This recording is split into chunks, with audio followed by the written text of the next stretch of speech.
Hi everyone, welcome to the podcast. We're still on season 2. I haven't just shifted up to season 3. So season 2, episode 2 of P is for Plog, my weekly podcast talking about my life as a professional plogger. What is plogging? Well, plogging is picking up trash while running. I was doing it for 13 years in my free time. It was consuming all my free time until I made a switch in October last year to become a professional plogger, to try and make a living from this. Is it going to work? I don't know.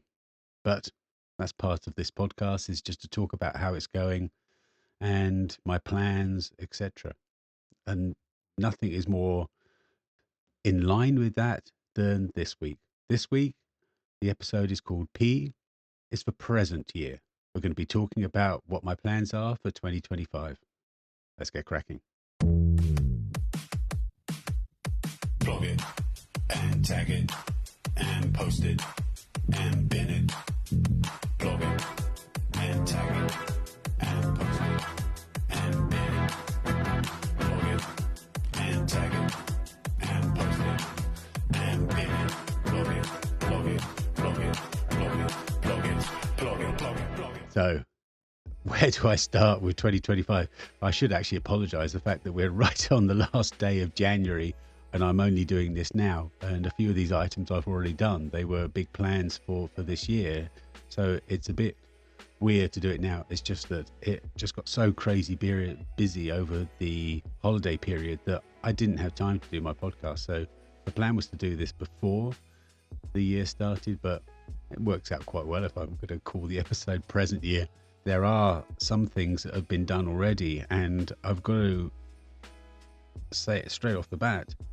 I think my year has been a successful year, even without going beyond January, because there are 3 things in January that I wanted to focus on, and they've been, for me, they've been incredible successes. The first one is the Canuary. So I do this every year. So what Canuary is I replace January with Canuary, and I focus on only one type of trash. If you look at my Instagram account, so Way of Life on Instagram, then I'm going to be talking about what the results were for Canuary. I had some real expectations this year of going in there and seeing less trash than I even did last year. So last year was the first time that the deposit system had been introduced, and I was hoping that we would see an improvement. I had specific reasons why I was expecting an improvement.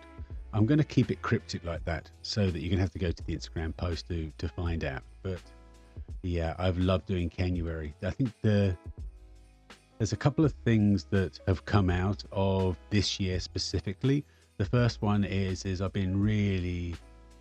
been such a jam-packed month that I haven't really given it the attention that I think it deserves. I love doing Canuary every year, and I will continue to do it, but I have to make sure that I give it enough space and I don't overwhelm myself in what goes on elsewhere in the month. This month was a little bit more quirky or a little bit more intense because of certain reasons. The other thing I'd say about Canuary is, as a professional plogger, I've had a bit of a hard time. What I do in Canuary is I only pick up one type of trash, and that's cans. So it's kind of a bit of a month off for me because I don't have to pick up so much trash.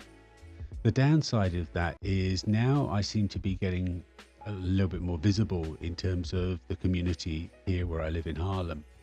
I'm feeling a little bit guilty that I'm not picking up other trash. I'm also feeling a little bit guilty, and I know this is just my own ego. I feel a little bit guilty that people think I'm just picking up cans for the deposit money or whatever, but that has been a real dilemma this year. So I think what I will do next year is I'll probably just pick up all types of trash but count the cans. We shall see. The big thing for January, though, was definitely the Earth suit. So again, check out Instagram. I'm going to be doing a podcast episode about that. But what happened is last year I had the Canuary dress, and I wanted to do something that was going to be similar for Egmont. So Egmont is my favorite race of the year, that's in January, and I wanted to do an outfit, and I wanted it to be bigger and better than the Canuary dress. So I came up with the Earth suit.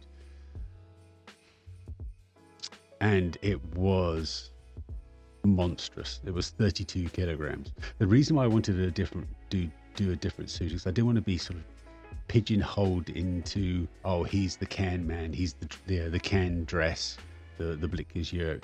So what I didn't really want to be this one trick pony, so it was really important for me to do a different suit that had the same intention, the same kind of message, and that was really successful. So the Earth suit was fantastic, but at 32 kilograms it was too much, and I've actually had to change some of my plans. I'm going to talk about what my plans were and say when I've cancelled them, because you have to learn from the actions that you do, and I've definitely learned from the Earth suit to mean that I don't need to do what my original intention was. The other thing, the third thing, is mind-blowing, and I put this in there because it came out during, I think, December last year, November, December. So it's a recent plan, and that was to be part of an exhibition in Sunthorpe Museum. So last night we had the opening ceremony, and wow,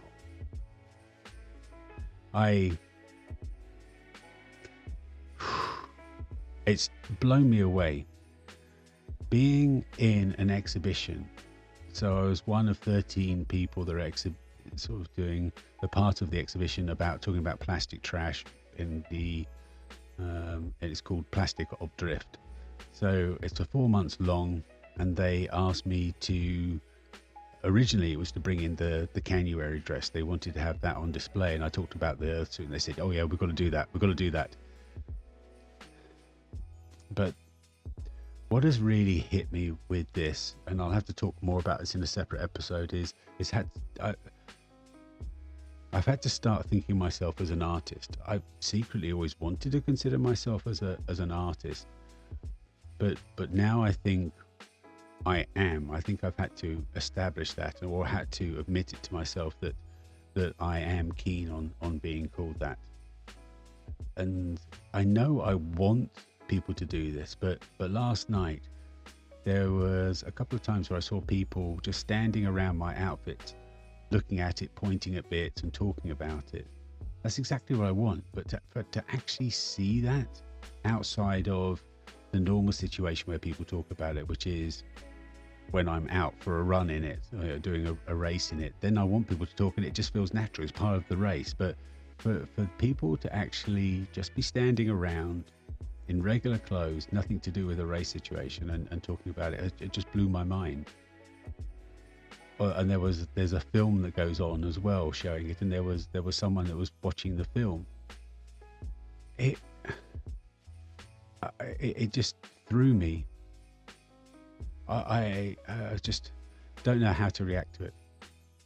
Huge thing. And the museum has actually meant I brought some of my plans forward, but I'll talk about those in a sec. One of the things that the Earth suit did do is it made me realize something very important when I do costumes for races. You need to finish the race within the time limit. It's not that I need to finish it in the time limit so I'm an official finisher. That doesn't bother me. What bothers me is the fact that everyone's packed up and gone home by the time I finished it. That's what happened at Egmont. Or there were still people that were amazingly sort of waiting for me, especially some kids. It was just so fantastic. But really, if I want to get attention, I need to make sure that I finish before everyone's gone home and packed up for the day. So as a result of that, I've had to change some plans. So I was going to do Rotterdam Marathon in it, but I think I need to make too many changes to the suit that I don't want to rush it. I want to take it and then do it for a different race. So Rotterdam Marathon, I'm not going to be competing in. I will be doing the unofficial PLOG the day before.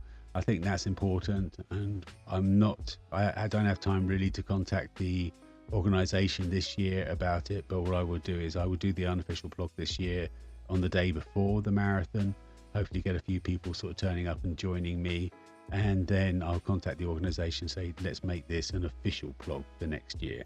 It only has to be small. I don't want it to be a big thing, but I just want it to be part of their official program. That's the real goal. So Rotterdam Marathon is off the cards, especially considering I've got, what, 33 marathons planned this year, so don't really need to do 34.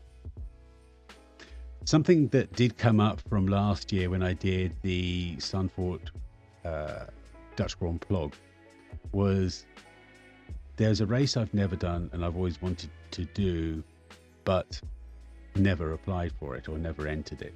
And I'm doing that this year. So I'm doing the Sunfort Circuit Run. So the circuit run is you actually do a lap around the racetrack, and then you sort of do a lap, or you do some more, you go off onto the beach and you go into the dunes and things like that. But one of the things that I really missed not being able to do was actually run the racetrack in the outfit.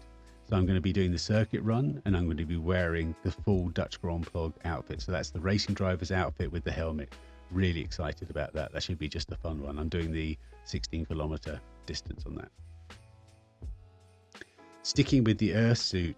So although I'm not doing Rotterdam, I have signed up for Amsterdam Marathon. In fact, Amsterdam Marathon was my first official entry that I did as a professional plogger. So I sort of signed up and I said, yes, I am a business, which was amazing. So I've signed up to the Amsterdam Marathon this year because it's a huge event. It's the 750th anniversary of the city and it's the 50th anniversary of the race. So they should be doing something through the streets of Amsterdam.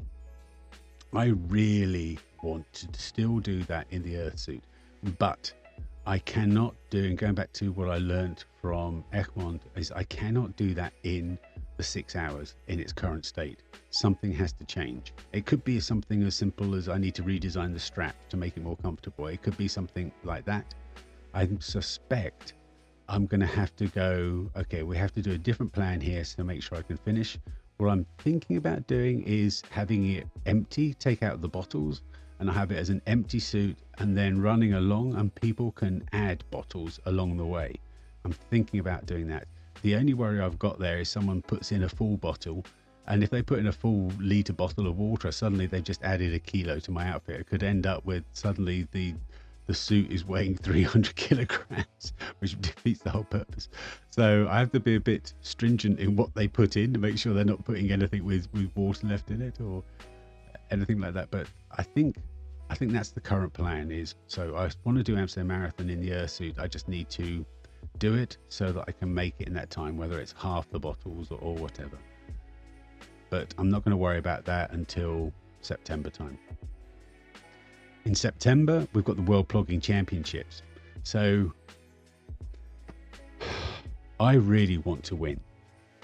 I really want to win. And I think the first time I did it, I came second. The next time I had an awful race and I just lost focus of who I was and what I was trying to achieve.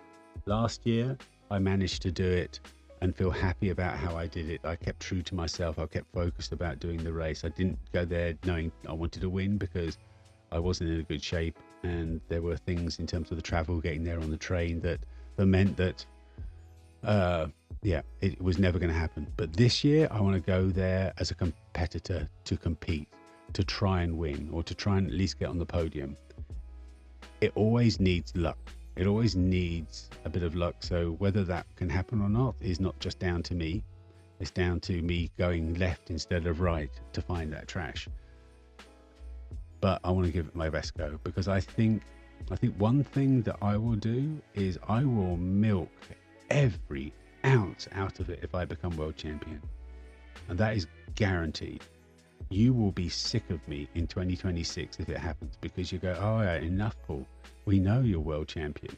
But I think that's important. I want to use that to really spread the message. So the World Plogging Championships, I want to go there and compete to try and win. And I want to, like this year, go on the train ball. All I'm going to do is go a day earlier. So I'm going to be doing that. I might not stay in the same hotel as people because I just lost all my sleep last time. It was just too tough on me to make me happy about being there. And I want to go there and be happy. So there are going to be a few things I'm going to be changing for it. But yeah, looking forward to that as always. couple of just weekly things that happen or monthly things that happen. Park run volunteering, that's such an important part of what I do now, and I really enjoy it. I much prefer volunteering than running, and I want to carry on doing that. We had a little bit of a issue or complaint come in about I make too much noise. So I was waking someone up from the other side of the water. I woke them up, and so they put in a complaint. So because of that, I've had to change the way I'm volunteering. But I just don't. It was like, okay, could you not do a bit quieter? I just don't have a volume setting. I just have an on-off setting, and I don't want to change that. I enjoy it too much. I won't make that compromise. I would rather not do it than half-heartedly do it. But I think we found a good solution for that. So volunteering is back on the cards, and I'm really enjoying that. And PlogX, of course. I want to carry on doing my monthly plog. It's been gaining some extra traction in the last few episodes or last few editions. So hopefully that will carry through to 2025, and I'll be doing that more and more. I'm really, really excited about PlogX and seeing what direction it's going to be at the end of this year, at the end of 2025. How successful will it be? Will I be having to limit the number of people that come because it's so popular now? I don't know, but I'm just so excited about that as well. And really doing the trash trophies every month. I've got something special planned for tomorrow's edition.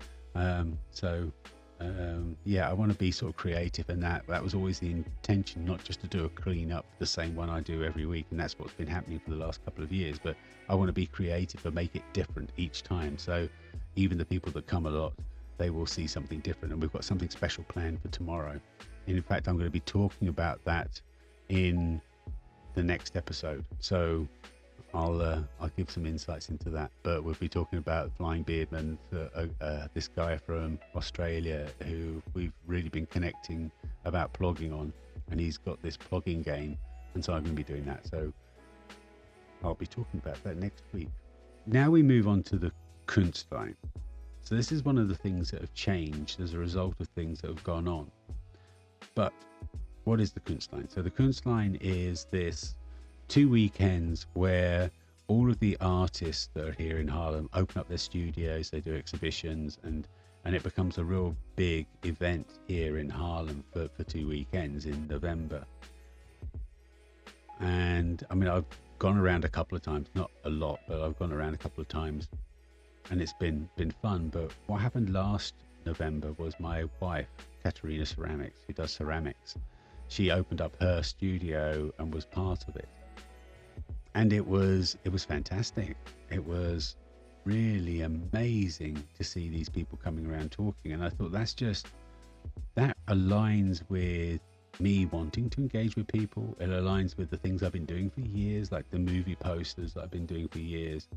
So what I thought was, what I want to do is have my outfits on display, and I want to have all my movie posters on display, or a lot of them. And what you can do there is you can sell them. So I was thinking, okay, maybe I could sell posters, maybe I could sell some t-shirt designs, some transfers.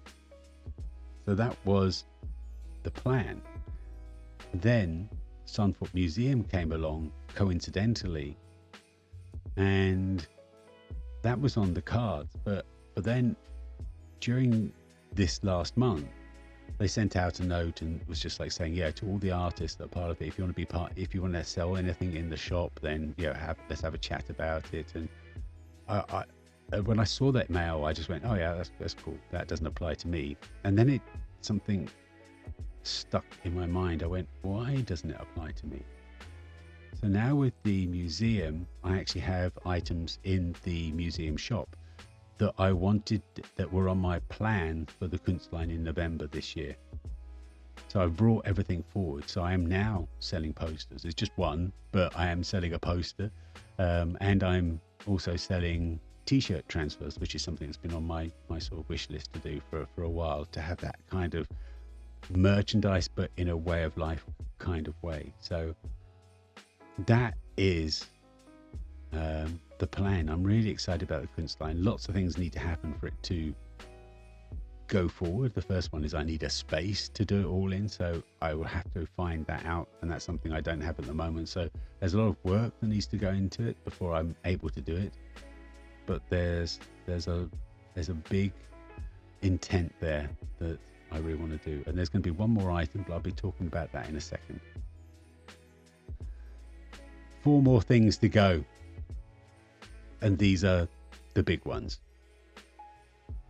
but big in terms of you're not expecting them, but they're big for me.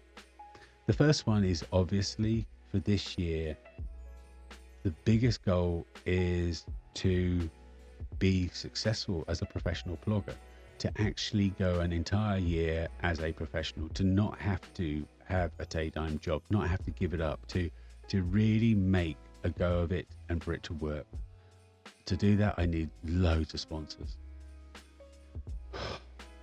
I have no idea. It's still, the whole point of this podcast was to do whether it's going to work or not. I still don't know. It's still very much in the balance, struggling from month to month just to see if I can get the sponsors that I need to. So that is definitely the obvious goal. In terms of blogging, if I am a professional blogger, the reason I'm a professional blogger is because my core business is going out for a run. What I've historically said in my Instagram and from when I've done sort of just tracking it, I know I do 40,000 litres of trash a year and I do 4,000 kilometres of running. As a professional, I need to be able to up that. I should be able to up that because after all, I'm now doing this full time. So I want to make my target this year 50,000 litres of trash. So up by 10,000 litres of trash. So I want to do 1,000 litres of trash a week. And I also want to average 100 kilometres a week. So 5,200 kilometres of running. It's going to be tough, but I'm really, as long as I stay touch wood, as long as I stay injury free, I think it's definitely possible. The next item is just a personal one. Go on holiday. I want to go on holiday. So it's something that my wife and I haven't done for a few years now because I've been so consumed by this in my free time that, and to be honest, it was, it wasn't possible. So the holiday this year is important. I want to be able to go for a couple of weeks somewhere and be on holiday. I will still be plogging every day, but I want to be on holiday. I think both of us, especially my wife, would deserve a holiday this year. So that's definitely one of the big goals for me. The last one, the big one. As a professional blogger, my core business is picking up trash daily. That is what makes me a professional blogger. Nothing else. It is doing that and getting paid to do that. When you sponsor me as a company, you are getting me, you're basically enabling me to go out for a run each day, pick up trash. But to make it exciting for the sponsors, to make it exciting for you, to make it exciting for me, I've got these big dreams and these crazy things I want to do, and the one that I talked before about is the trial of Stayed and Plog. That is the big goal this year, is to achieve that. For those that don't know, the 12 Stayed and Plog is the entire month of May. If I'm a professional blogger, I don't have an office to go to. I can just go off for a month and do my own thing, and that's exactly what I want to do. I'm going to be running around the entire Netherlands. I'm going to be doing a marathon every month, 31 marathons in a row. That's 1,300 kilometers of running. I'm going to be wearing a banana suit and I'm going to be picking up trash. And it's self-supported. It's not like I've got a huge crew. I don't want to spend money on that. So I'm going to be going there just on my own with a buggy, just one of those sort of jogging buggies, and it's going to have all my gear in it that I need. And I'm going to be just pushing that around for 1,300 kilometers, a marathon each day. I'm not asking for people to sponsor me. I'm asking for companies to sponsor me. I'm not trying to raise money for a charity deliberately. I want you to give money to the charity you care about, not the charity I care about. What I do want you to do, if you really want to support me, is you pick up a piece of trash. That's all I will ask from people. I'm so excited about this. There's going to be a lot more talk on the podcast over the coming weeks as I prepare for it. Now that January's finished, this is my 100% focus, is to get sponsors for that. And going back to the Kunstline, the thing I really want to show on that Kunstline is a film. I want it to be showing all the time, and that film is going to be of the 12th Staden Plog. That film is just a documentary that is showing me and that journey, that incredible journey as a nearly 60-year-old running 31 marathons in a row, to sort of try and raise awareness and to try and inspire people. I think that is a documentary worthy of it. But now I've got to try and find companies that don't just pay my mortgage, but will also put money towards filming this. I want it to be a professional film.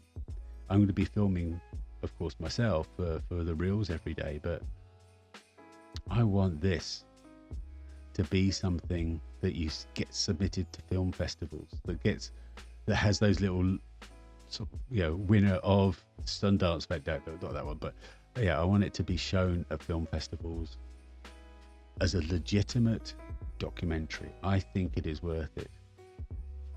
And this is the first one of these big adventures. Every year I want to do a crazy adventure, and I'm kicking off huge. Can you imagine what next year will be if I want to build on it next year? And the year after, 2027? Wow. Just brace yourself. That's my year ahead. If I learned one thing, with 2024 was a breakthrough year for me. So last year was a breakthrough year, but whereas last year established me,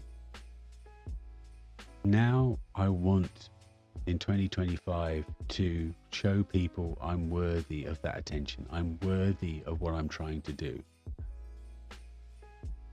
That is the theme, really, is just to, I've always said, if I can do this in my free time, imagine what I can do full time. And that is what 2025 is about, is to show you what I can do if I do this full time. The 12 Staden Plog is a perfect example of that. I can only do that if I'm doing this full time. And I'm so excited about it. Let's do the outro, and then I'll give you a tip for the day. Plug it and tag it and post it and bin it. Plug it and tag it and post it. What is the tip for the day? Well, the tip has come out of what I saw yesterday. Those people looking at my work and then suddenly me realizing, oh gosh, I am an artist. What I was doing is I was limiting myself. My tip for you is do not limit yourself. Do not be the limiter in your life. Do not be the cap on it. Other things, there are always going to be limits as to what you can and can't do. But don't make yourself one of those reasons. You are worth it. You deserve to be here. You deserve to make an impact. You deserve to be seen. You deserve, because you are special. You are you. No one else is like you. Live that life. Believe in yourself. And who knows? For me, 13 years ago, when I picked up that piece of trash, I had no idea I'd be where I am now. But I can say this, I am the happiest I've ever been in my life. And that's a direct result of me bending down and picking up a piece of trash in 2011. How mind-blowing is that? I'm now in museums because nearly 14 years ago, I bent down and picked up a piece of trash. Crazy. This has really become my way of life. I hope some of it has inspired you to look at your own life, and to think, okay, let's learn things from Paul, and maybe do it slightly differently, or you just gives you food for thought. It doesn't have to be inspired by me, but hopefully there is an element in here that you see in your own way of life. I'll speak to you next week.